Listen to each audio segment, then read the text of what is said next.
नमस्कार दोस्तों, हमारी आज की कहानी है शरोवन जी की रचना अंतिम संस्कार। अचानक ही डूबते हुए सूरज की रश्मियों ने करवट ली तो सहसा के वृक्षों के सहारे से बहती हुई नदी की धाराओं में बहते हुए सोने की चमकती हुई लकीरें से बिछते चली गई। शाम डूब रही थी। डूबती हुई इस शाम में नदी के किनारे खड़े हुए वृक्षों और झाड़ियों में थक हार के आए हुए पंछी भी अपने पंख फड़फड़ाते हुए नीडों में छिपने का प्रयास करने लगे थे। तभी अचानक से एक छोटी सी ढोलक का मधुर गीत नदी के पास बने हुए उस जंगलनुमा माहौल में गूंजा तो ढलती हुई इस शाम के नजारों में एक हरकत सी छा गई। लगता था कि जैसे नदी के ठंडे जल से खेलते हुए संगीत की लहरें मचलती हुई सारी शाम के इस वातावरण को सोने से पूर्व कोई लोरी सुनाकर सुला देना चाहती थी।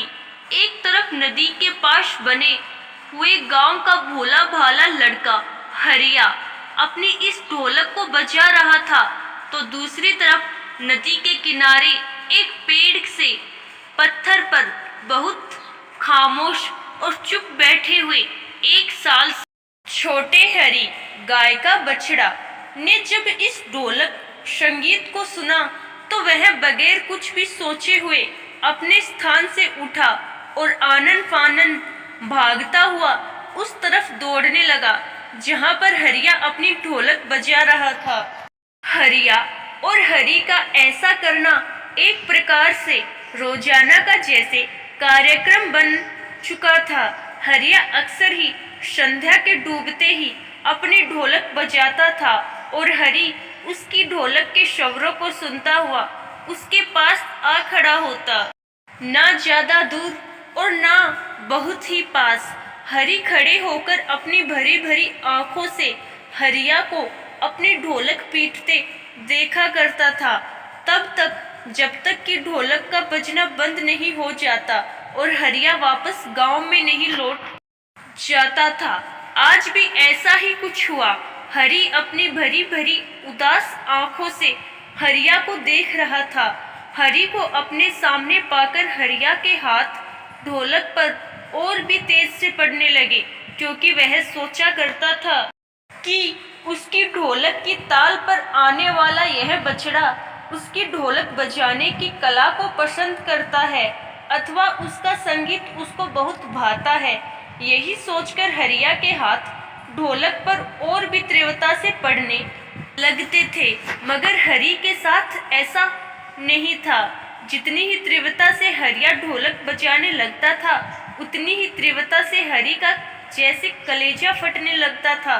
तभी हरिया ने जब हरी को देखा तो उससे नहीं रहा गया। उसने ढोलक को बजाना बंद किया और हरी से संबोधित हुआ।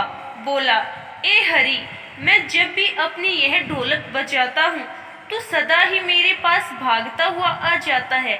क्या ऐसा तो नहीं है तुझको मेरा ढोलक का बजाना, मेरी ये कला, इसका संगीत बहुत पसंद आता है?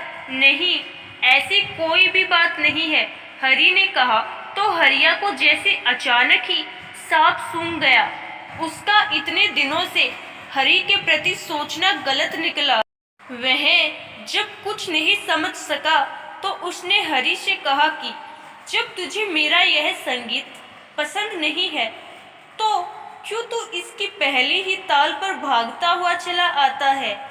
तब हरी ने उससे कहा कि देख हरिया, तू क्या बजाता है, तेरा क्या इसका संगीत है, कौन सी तेरी कला और ज्ञान है, मुझे यह कुछ भी नहीं मालूम और ना ही इसका मुझे कोई ज्ञान है।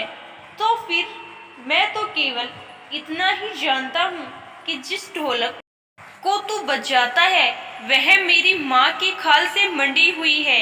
मेरी समझ में यह नहीं आता कि जिस गाय ने तुझको अपना जीवन भर अपना दूध पिलाया, एक प्रकार से तेरी परवरिश की, तुझे पाला पोसा, उसे तुम लोगों ने मरने के बाद भी नहीं बख्शा।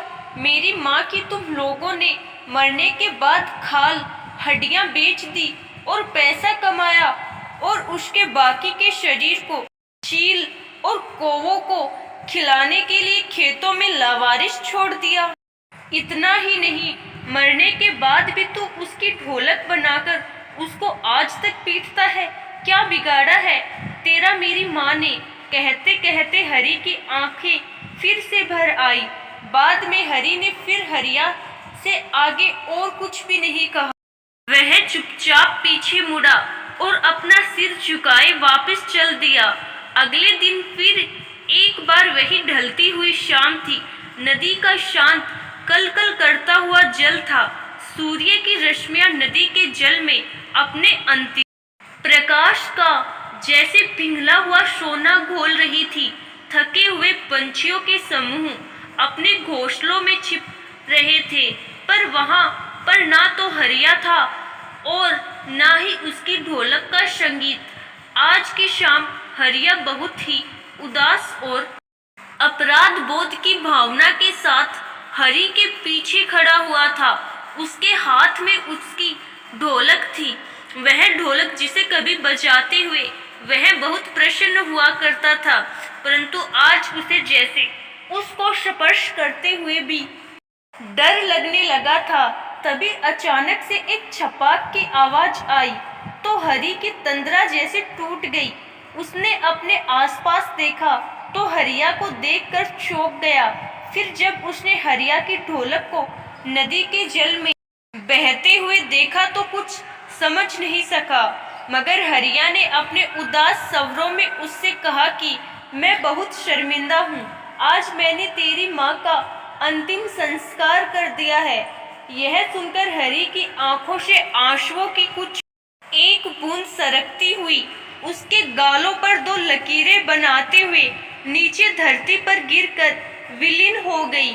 सही तो है, कितना बड़ा फर्क है इंसान और जानवर में। पशु मरने के बाद भी जीवित रहता है, जूते चप्पलों बेल्ट संगीत के वाद्य यंत्रों के रूप में, और मनुष्य सदा के लिए मिट्टी में मिल जाता है। अमरता क्या होती है कौन जाने और कौन समझे। आशा करती हूँ दोस्तों आपको हमारी आज की कहानी जरूर पसंद आई होगी। धन्यवाद।